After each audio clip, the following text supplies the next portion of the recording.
How did that feel, Julia, with the electric stim and the hot pack? Very good. Fantastic. Let me go ahead and take this off you.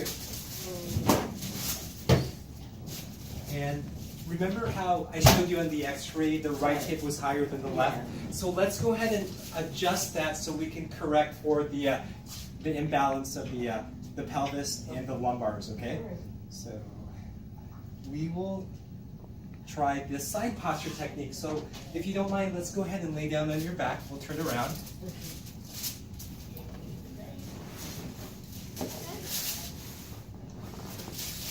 And just stay nice, loose, and relaxed as I position you in place, okay?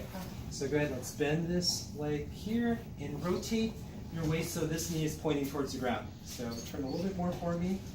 Perfect. And let's keep your shoulders and your arms and hands nice and relaxed here. I'm going to be placing my knee over your knee.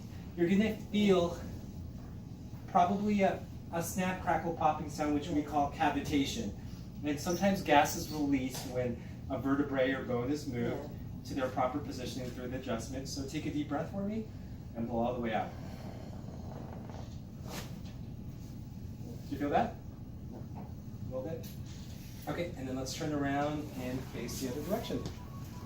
So this bottom leg is straight, and then turn, and then scoot towards me a little bit. Relax the shoulders.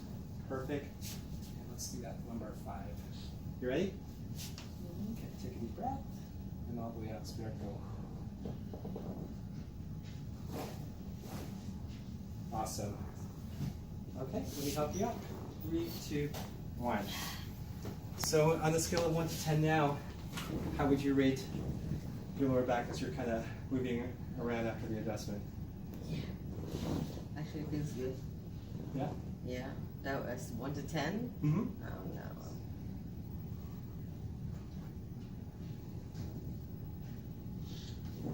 2? That's here? Yeah. Fantastic. Yeah. Okay, Feels so better. let's go ahead and proceed and start your rehab now with the extension and flexion machine, okay? Okay. All right.